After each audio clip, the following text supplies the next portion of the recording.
प्रोनेसिस investor academy के इस brand new video में आप सभी का स्वागत है।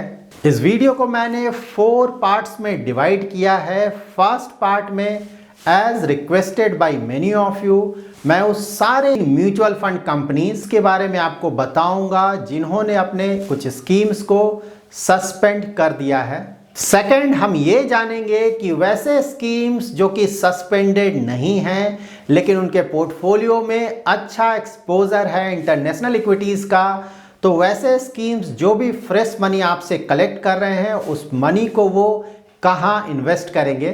थर्ड, हम ये जानेंगे कि इन स्कीम्स पे जो सस्पेंशन लगा है वो सस्पेंशन कब तक ख़त्म हो सकता है। एंड फोर्थ, हम ये जानेंगे कि एज अ इन्वेस्टर अगर हमारा पैसा इन सस्पेंडेड स्कीम्स में इन्वेस्टेड है तो हमें क्या करना चाहिए। एंड फाइनली मैं ये भी बताऊंगा कि सस्पेंशन से इन म्यूचुअल फंड स्कीम्स के परफॉर्मेंस पे क्या कोई नेगेटिव असर पड़ेगा।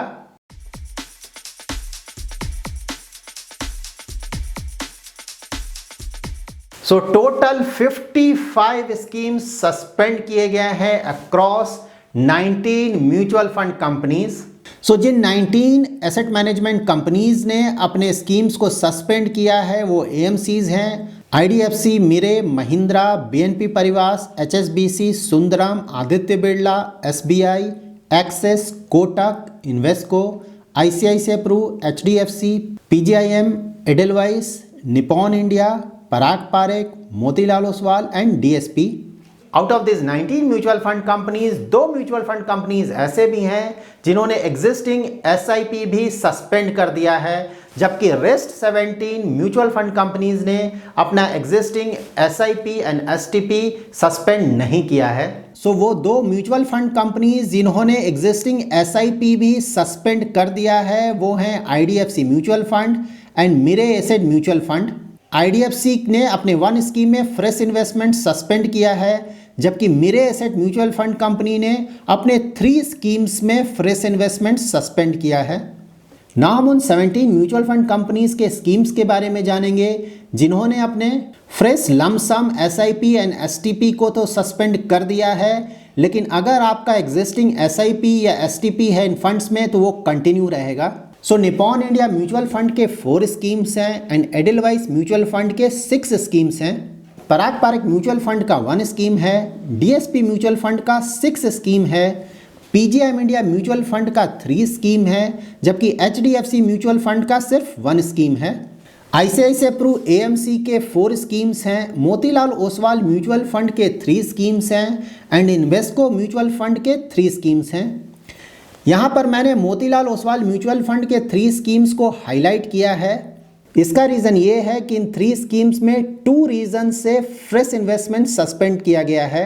फर्स्ट रीज़न ऑफ कोर्स ये है कि इंडियन म्यूचुअल फंड इंडस्ट्री जो इंडस्ट्री का $7 बिलियन का लिमिट है फॉरेन इक्विटीज़ में इन्वेस्टमेंट का, वहाँ पर पहुँच चुकी है। दैट्स वाई इन कंपनीज ने फॉरेन इक्विटीज में अपना इन्वेस्टमेंट फिलहाल सस्पेंड कर दिया है। सेकंड रीजन ये है कि मोतीलाल ओसवाल म्यूचुअल फंड के स्कीम्स का ओवरऑल फॉरेन इक्विटीज में इन्वेस्टमेंट $1 बिलियन तक पहुंच चुका है। एक्सिस म्यूचुअल फंड ने अपने 3 स्कीम्स को सस्पेंड किया है, कोटक म्यूचुअल फंड ने भी अपने 3 स्कीम्स को सस्पेंड किया है, सुंदरम म्यूचुअल फंड ने अपने 1 स्कीम को सस्पेंड किया है और आदित्य बिरला म्यूचुअल फंड ने अपने 5 स्कीम्स को सस्पेंड किया है। महिंद्रा म्यूचुअल फंड ने 1 स्कीम को सस्पेंड किया है, बीएनपी परिवास म्यूचुअल फंड ने 1 स्कीम को सस्पेंड किया है, एचएसबीसी म्यूचुअल फंड ने 5 स्कीम्स को सस्पेंड किया है और एसबीआई म्यूचुअल फंड ने सिर्फ 1 स्कीम को सस्पेंड किया है।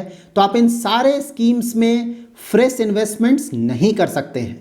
यहाँ पर 2 वेरी ऑब्वियस क्वेश्चंस हैं। फर्स्ट है वैसे स्कीम्स जिन्होंने फ्रेश इन्वेस्टमेंट्स तो सस्पेंड कर दिया है लेकिन एग्जिस्टिंग एसआईपी एंड एसटीपी का पैसा कलेक्ट कर रहे हैं, वो ये पैसा कहाँ पे इन्वेस्ट करेंगे। एंड सेकंड, आपने इन सस्पेंडेड स्कीम्स के लिस्ट में कुछ ऐसे स्कीम्स का नाम नहीं देखा होगा जिनका साइजेबल इन्वेस्टमेंट है फॉरेन इक्विटीज में, तो ये स्कीम्स जो कि काफी बड़ा इन्फ्लोस कलेक्ट कर रहे हैं, उस पैसे को ये कहां पे इन्वेस्ट करेंगे? सो ये सारे स्कीम्स जो भी फ्रेश पैसा कलेक्ट कर रहे हैं, ऑफ कोर्स इस पैसे को फिलहाल तो ये स्कीम्स इंटरनेशनल इक्विटीज में इन्वेस्ट नहीं कर पाएंगे।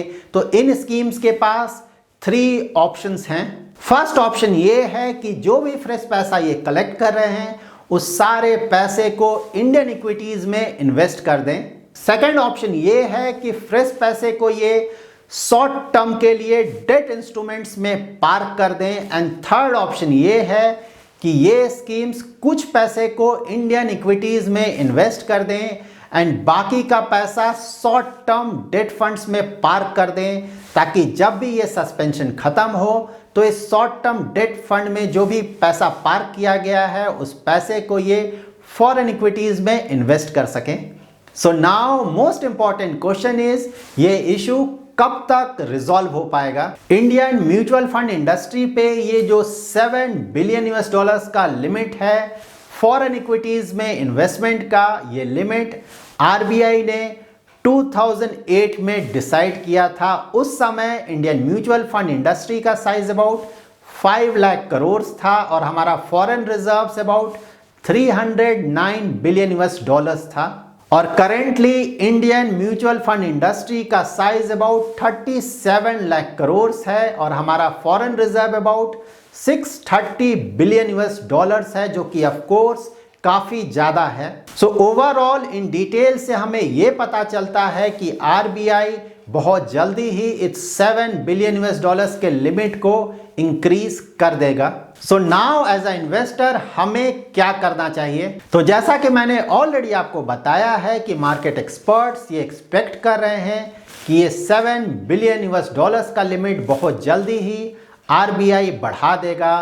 तो आइडियली हमें कुछ समय तक वेट करना चाहिए और फिलहाल कुछ भी नहीं करना चाहिए। सो नाउ एक बहुत ही इंपॉर्टेंट क्वेश्चन ये है कि करंटली ये स्कीम्स फॉरेन इक्विटीज में अपना इन्वेस्टमेंट नहीं कर पा रहे हैं, तो इसका असर हमारे ओवरऑल पोर्टफोलियो पे क्या पड़ेगा? अगर आपने यूएस इक्विटीज में अपना इन्वेस्टमेंट किया है तो आपको पता होगा कि लास्ट फ्यू डेज में यूएस इक्विटीज में काफी करेक्शन आया है और जब भी स्टॉक मार्केट्स में करेक्शन आता है तो वो समय इन मार्केट्स में इन्वेस्टमेंट करने का सही समय होता है।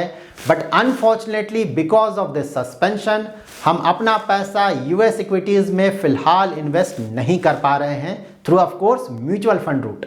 सो that's it in this video. अगर आपको ये वीडियो पसंद आया है तो जरूर लाइक एंड शेयर करें और अगर अभी तक आपने हमारा YouTube चैनल सब्सक्राइब नहीं किया है तो जरूर सब्सक्राइब करें। Thanks lot for watching.